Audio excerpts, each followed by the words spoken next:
problem in this country, which other countries have already seen, is if you have an economic issue, you get economists and put them there. They can't think outside the box. All right. These so-called economists are just houseboys. I call them World Bank houseboys and housegirls. They can't think outside the box. This economy is in ICU. It will die. It will just switch off. You know, people think it is difficult. It will just switch off. You know, it just switches off and you go to your ATM and there's no money. And everybody is rushing to withdraw their money from the bank. And the banks have no money. It's Cyprus. And you know, it's not, let these people know it's not difficult. And therefore, the starting point to me would be a serious think tank of men and women who can think.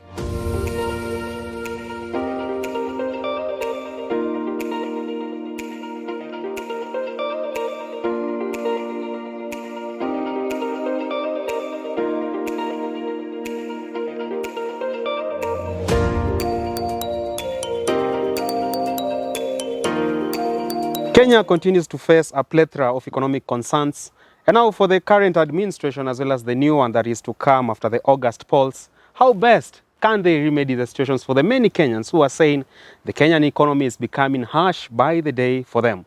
Of course, this is yet another informative and interesting edition of Business Glide, and I'm yours truly, Richard Mwenja, as always, your host here on the channel that is Herman Manyora. And of course, to help me dive into this conversation is none other than East Africa's most renowned public scholar as well as Kenya's most sought after political analyst, the first of his name, Herman Manyora. The accolades, one. There are too many. No, there are too many. Actually, people refer you by a lot such. of it not true. And I continue, yes. All right. I'm just a humble human being. I see. Yeah. Who is ready to send people implicated into graft into our prisons, right? Yes. In 2027. I'm putting Raila on notice. I keep repeating this, and I hope he's being told. First year I see you are not working, I begin hitting at you. 2027, I take over the job. I see. Yes. All right, sir. Let's get into this conversation. Of course, yesterday there was a major, developing in this country whereby the Senate actually raised the debt ceiling. Gave the green light for the debt ceiling to be raised from 9 trillion Kenya shillings to 10 trillion Kenya shillings. Well, of course, a number of people have come on board and saying this move isn't as timely because they should have waited for the new government that will come after August polls to make such a decision whether we need to revise our debt ceiling or not, you know. So for you as a renowned public scholar, first, let's start from this point. Do you think the current administration had the authority to actually raise the debt ceiling, yet they're only 50 days in office? Even one day you are still the president, the government is still yours. In any case, the people who have passed this are people who belong to both camps, both Azimio and Kenya Kwanza. Okay? So you cannot blame Uhuru Kenyatta. The argument they have advanced is that the incoming regime will need legroom within which to operate, and they need that facility. So because if you wait until you come in, by the time you organize your house, put your house in order, parliament, pass the law, whatever it is, you'll have a few issues to deal with, a few problems. So they are just creating the facility for the next government. Nice. They have argued well, and whether you agree with the debt ceiling or not is another thing. The reason for them doing it is well put, and I think I can buy it. All right. Factoring our constrained fiscal space as a country, in the near future, don't you think this will be a tantamount a damage in terms of tax burden for our citizens? Debt is an issue in this country. Oh, debt is an issue. Nobody can say no. Debt is an issue, but if you remove the politics, because so much politics, the people who have been saying debts we have overborrowed, they are the ones who passed this. Senate is made up of Jubilee and Kenya Kwanza, Azimio, and they are the ones who have passed this. They passed in the National Assembly. They raised to 9 trillion the other time. The entire house, both houses, mixed from both sides and so on and so forth. The question of whether or not we should have debt must be understood within the context of international economics. First of all, debt seems to be part and parcel of the international system. I've given this example. I've said, supposing somebody like Manyora becomes president, that's better English, and I pay off these debts. In fact, our Kenyan debts, I can pay them in 4 years, maximum. 4. 4 years? 3, what kind 4 of years. magic will you use? I've always argued today, and if anybody from KRA is listening to me, invite me, free, don't even pay me, just give me 2 hours, one afternoon or one morning. I take you through how you can move collection of taxes from the current projected 2 trillion to 6 trillion. So if I'm moving from 2 trillion, I get to 4, 5, 6 trillion. I can be able to clear, I can clear this debt within 3, 4 years. All right. Secondly, we seem to think the only way you can raise revenue in this country is through taxes, which is wrong. There are other ways you can use to raise revenue. Within that same breath, we are coming from a history whereby Kenyans, in many occasions, by far our developed governments and the national government, used part of this debt to facilitate recurrent expenditure, which shouldn't be the case. This time round, in as much as we are going for this borrowing sprees, how can they change, the narrative this time round and make sure all this debt is going for the development agenda? That's what I was saying. First of all, whether or not to take a debt or a loan is part of the international economics, international business. You almost have no choice into it. Secondly, there's almost nothing like too much debt. Because when you talk of having debt, there are countries with debts. Of course, there's a crisis point where Egypt, I think, Sri Lanka, and a few other countries have reached. There are quite a number now that have reached the crisis point. Kenya is not yet there.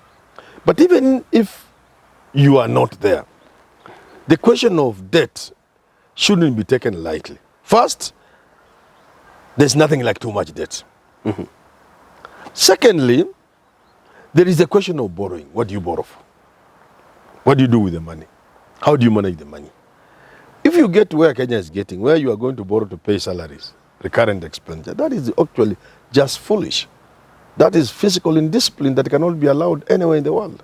You borrow for development because you reckon, letting me borrow today, letting me go through the pain of paying, but the capital investment will pay dividends for the country.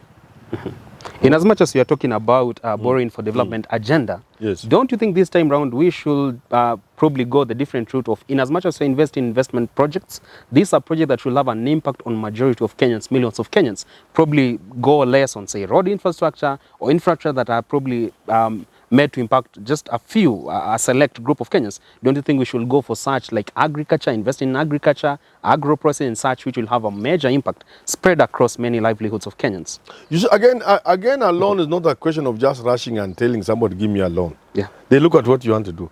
So if you want to tell people, I'm going to do extension farming with your loan, agree, they may not even give you the loan. Even if you go to the bank. They want to look at what you'll do with the loan, not just your ability to pay, which of course could be tied with what you are doing. You could have other ways of paying your loan other than where you are investing it. But they will not give you if where you are investing is lousy. So even donors will not just finance everything. And there's nothing wrong with roads. It is this infrastructure. It is these roads, airports, rail lines. It is these things that will spur economic development and growth in this country in future. So it's a question of investing wisely.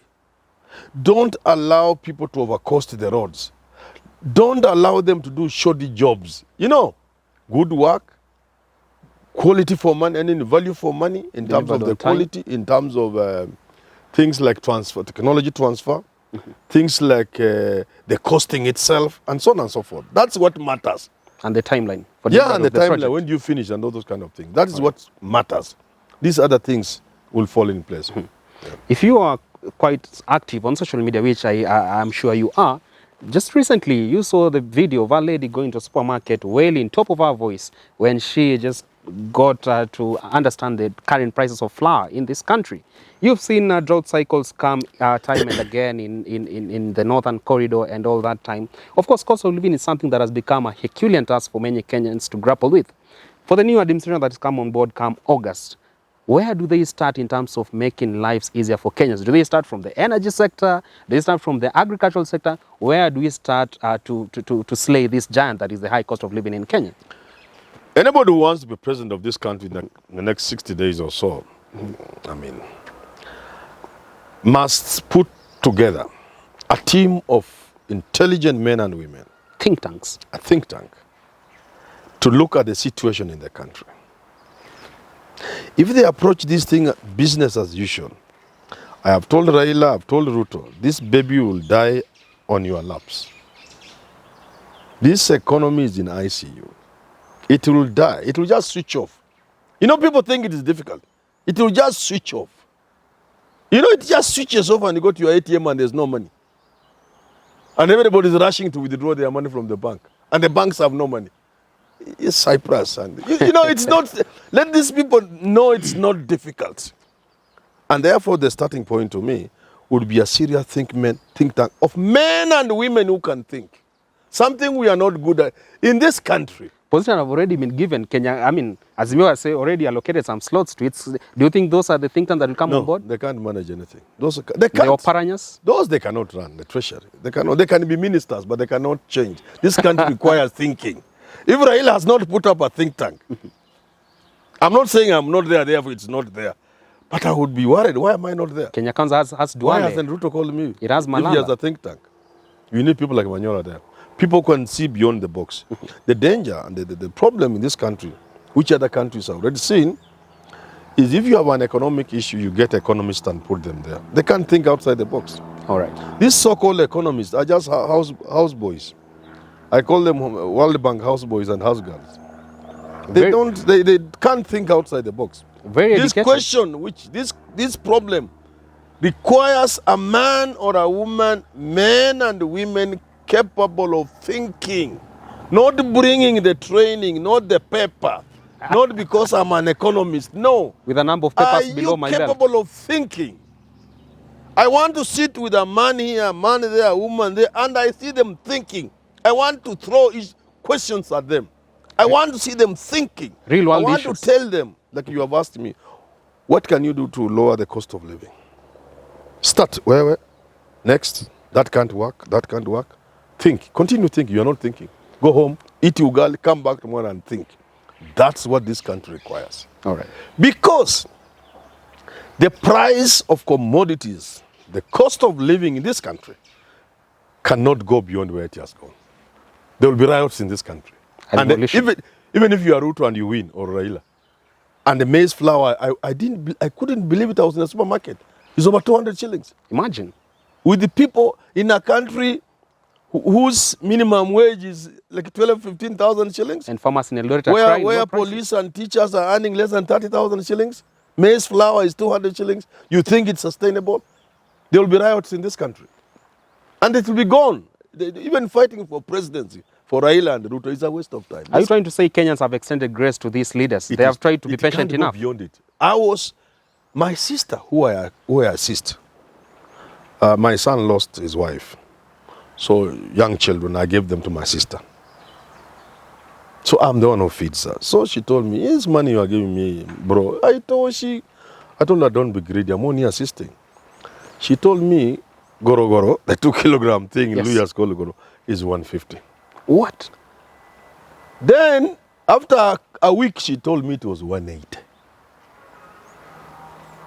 I had to ascertain, and that is where Goro is, in the villages at home.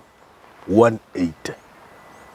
And for people, by our own records from the World Bank and Kenya National Bureau, where people live on less than 100 shillings a month. In a country with the unemployment rates we have, that a kilo of maize flour should be over 100 shillings, a kilo. A packet of maize flour, 204, I've seen in the supermarket. It's not sustainable. Period. And the men and women surrounding William Ruto, the men and women William Ruto is going to pick ministers from, the men and women surrounding Raila Odinga, the men and women from whom Raila is going to pick cabinet cannot solve these problems. They don't have what it takes. All right. It is no doubt At least not from an individual point of view. You need to do what Kibaki did. And it's Raila and Anyang' Nyong'o who made this possible.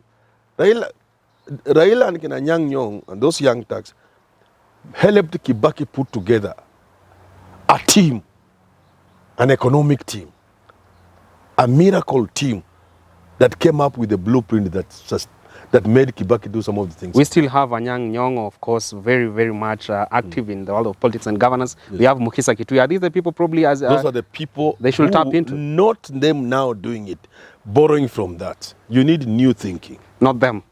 They can be there, but you need new thinking. All right. The world is moving. All right, sir, because of time, it is no doubt that, of course, the high cost of living has been accelerated by the pump prices that Kenyans are experiencing. And Turkana politics about the oil are still ongoing. We are seeing Mwenja's politicking over it, Governor Nanok, of course, in promising fortunes should they be elected, and saying this time round we'll deliver the oil dream for Kenyans. Pump prices will go very, very low and they will be very, very much affordable. Could this still be the politics of deceit, hoodwinking and conmanship from the people who have our oil? Apart from quarreling with Uhuru Kenyatta, what did Governor Nanok do to make the situation better? Apart from just quarreling with Uhuru Kenyatta about, I laughed at what they were quarreling. You know we are very stupid people in this country. You give foreigners rights to mine exploit your minerals, your oil, and they give you royalties, maybe 1% or 2%. That's over which you are now fighting. The share between national government and local government. You are fighting over peanuts given to you by foreigners who are taking your wealth to their country. Instead of, first of all, sharing the wealth with the foreigners, this is what God gave Kenyans, this oil. You are coming with expertise and capital. We are sharing. You come with the capital, you come with the expertise, we have the wealth. This is what God gave Kenya. Let us share. So that instead of them fighting over 20 million shillings royalties, they will be fighting over 200 billion. You know, these countries, we African countries, we are just stupid people. Mwenja won't do it this time round. Should they be led? They don't have the capacity. They are talking about royalties. Come on. They should be talking about the wealth. Uhuru's administration. No man should come and clear the forest of Congo and give Congo payment in licenses. No. Let's get this timber. Let's exploit it. Let's export it. Let's share the profits. Hapana kunipa license $200. All right. No. Well enough, sir. Of course, Uhuru's administration has tried to make commendable strides when it comes to geothermal power generation. In this country, you've seen Olkaria developing by the day. Could this probably signal better tidings for Kenyans when it comes to cost of electricity? We are seeing increased investment. We need new forms of energy. We need clean energy. God has given us the sun. What are we doing about solar energy? Wind power? People like Germany who don't see the sun even a quarter of what we see are doing so well with solar energy. Countries, what are we doing about solar? When you go to Naivasha, Olkaria, unaona tu mivuke, you are told in energy. What are we doing? Instead of exploiting, we go there to eat. We give all a man of quackish contracts to foreigners. The government comes out losing. We must check the things we do because alternative sources of energy is the way to go for the whole world. But the country has come further and said you have the capacity, of course, to generate over 10,000 megawatts in the next probably 10 years. Yes. Should we continue the speed at which we are developing the geothermal that would be plants very good. Geothermal, wind power, yes. Sun power. We have a lot of these things. Wind power, in fact, in this country can supply more than we need. Geothermal will give us more than we need.